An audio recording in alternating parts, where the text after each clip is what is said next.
Kembali lagi di Yok Podcast bareng gua di sini Yoga, dan kali ini gue sendirian ya, tidak ada partner atau teman karena mereka kan pada kerja ya, sedangkan saya menganggur. Ya, saya menganggur sampai sekarang masih menganggur. Dan oh ya, ini podcast ini episodenya khusus ya, karena episode ini bakal gue coba lombain di kompetisi podcast yang diadain sama akun Instagram @sem6.project. Sem6 semester 6 kali ini ya. Tapi langsung aja kita mulai podcastnya karena ada durasi maksimal 15 menit. Disuruh bahas antara jadi kita disuruh milih buat pembahasan podcast antara game online atau cyberbullying. Nah, gue pilih cyberbullying. Di sini gue gak mau bahas panjang lebar ya tentang definisinya atau contohnya atau pengertiannya gitu. Soalnya kalian udah pasti tahu ya gitu. Kan pendengar podcast itu pinter-pinter ya. Kalau melihat contoh cyberbullying ya tinggal buka IG, cari aja kolom komentar artis. Nah, itu bakal banyak itu udah kayak lapangan perang sih pada bully-bullyan. Tapi kalau kita tengok situs UNICEF, dia tuh ngejelasin tentang cyberbullying, yang mana artinya tuh menurut UNICEF nih ya, cyberbullying adalah perundungan dengan menggunakan teknologi digital, baik platform chatting atau game atau media sosial gitu.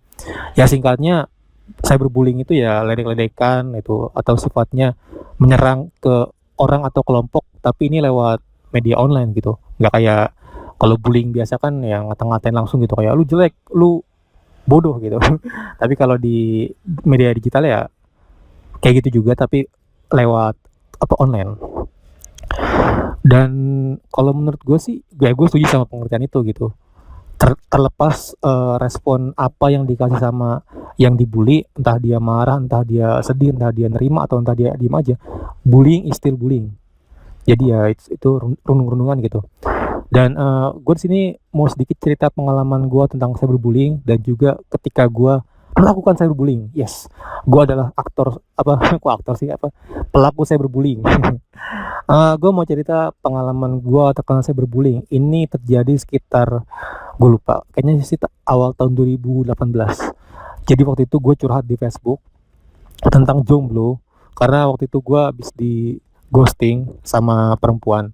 Ya kan galau dong, masa gue nggak galau, gue sedih tuh habis itu gue galau, gue cerita di Facebook, ya cerita tentang galau gitu, cuma kayaknya lebay gitu, kayaknya saking lebaynya dan malesnya gue bahas, gue sampai lupa tuh satu tentang apa itu. Gue kayak melas gitulah.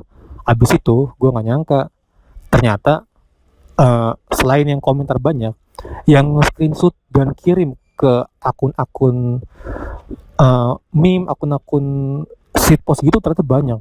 Gue nggak nyangka responnya bakal sebesar itu gitu, dan gue kaget aja gitu, nggak nyangka ternyata gue mengeluarkan keresahan gue malah jadi bahan bulian orang. Serius, gue dibully contohnya gini, lu laki lemah banget itu, lu baru gitu aja udah sedih gitu, gue nih ditinggal nikah, gue nih dicerain gitu, gue nih itu gitulah. Pokoknya orang-orang seakan-akan tersinggung sama status gue gitu yang gue buat, dan gue nggak nyangka sih bakal kayak gitu. Akhirnya itu itu nggak tahu kenapa, tapi ya gue nggak kepikiran buat ngapus statusnya, karena sekalipun ngapus juga udah telat, udah pada di screenshot terus bisa ke mana-mana gitu. Akhirnya ya gue inget waktu itu kan gue kerja ya, jadi ya gue ngeliat status gue di share itu pagi-pagi, sedangkan gue kan kerja siang ya, jadi ya udah gue siangnya kerja, malamnya kan gue pulang tuh. Nah pas malamnya gue liat tuh kok makin rame, ya udahlah gue hapus itu untuk mengurangi damage itu. Dan setelah itu besoknya gue coba tuh gue DM atau chat satu-satu lah akun-akun shitpost yang share foto gue gitu, karena waktu itu gue belum siap viral. Karena waktu itu kalau mau tahu ya itu hampir viral sih, kayaknya hampir viral itu. Dan ya gue karena belum siap, akhirnya gue minta tolong tolong hapus dong gitu. Akhirnya ada beberapa yang hapus, ada beberapa yang enggak gitu. Dan ya udahlah, lama-lama ya gue terima aja gitu. Karena ya emang salah gue sendiri sih nge-share apa-apa di sosmed gitu. Padahal menurut gue itu nggak menyinggung siapa-siapa loh. Itu kan self deprecating doang kan.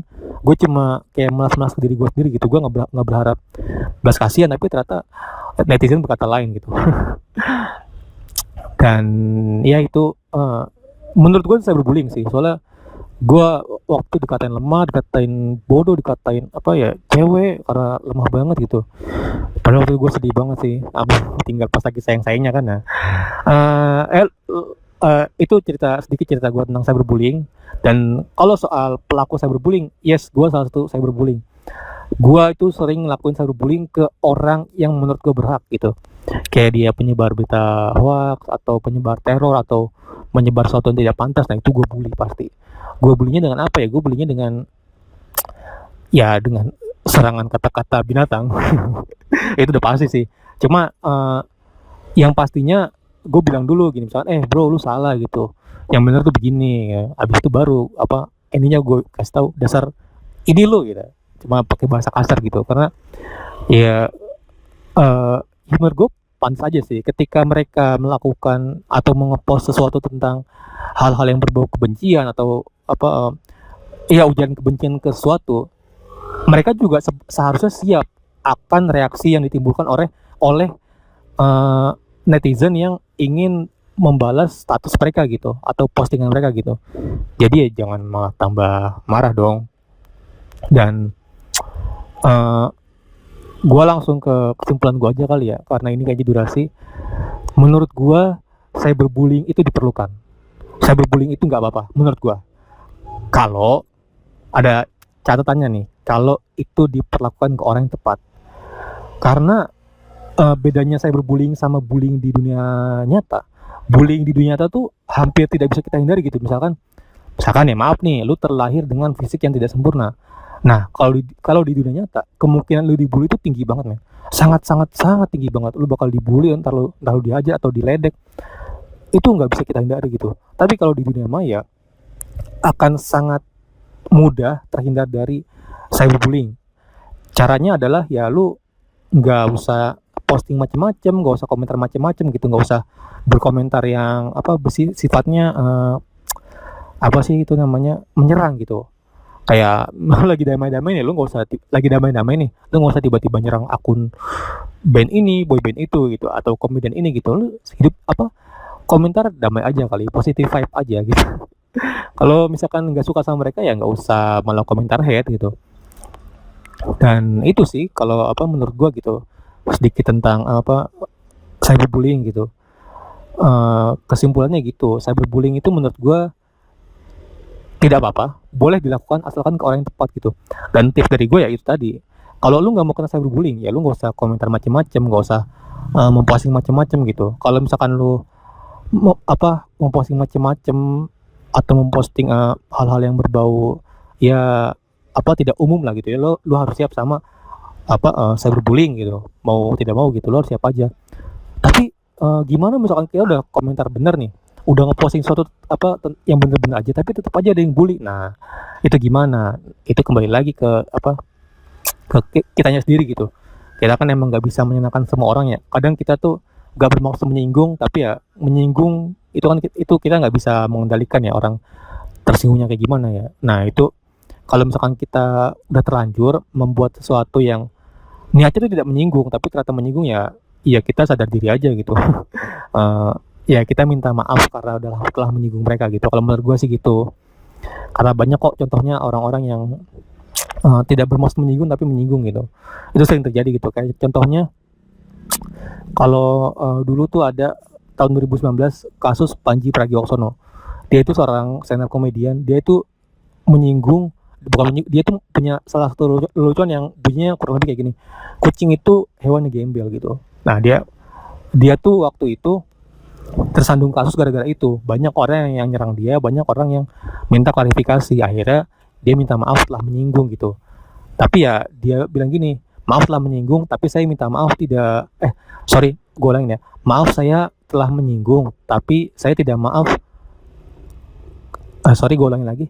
Maaf, saya telah menyinggung perasaan kalian, tapi saya mohon maaf tidak bisa minta maaf untuk jokes atau lelucon itu gitu, karena niat saya itu untuk melucu waktu itu, bukan untuk menyinggung gitu. Nah, kalian bisa kasih bisa kayak gitulah gitu. Dan kayaknya sih itu aja dari gue ya. Terima kasih ke Samsic Project untuk lombanya. Semoga yang terbaik yang menang. Gua Yoga di sini pamit, dan jangan lupa jaga kesehatan karena ini lagi musim penyakit. Terima kasih.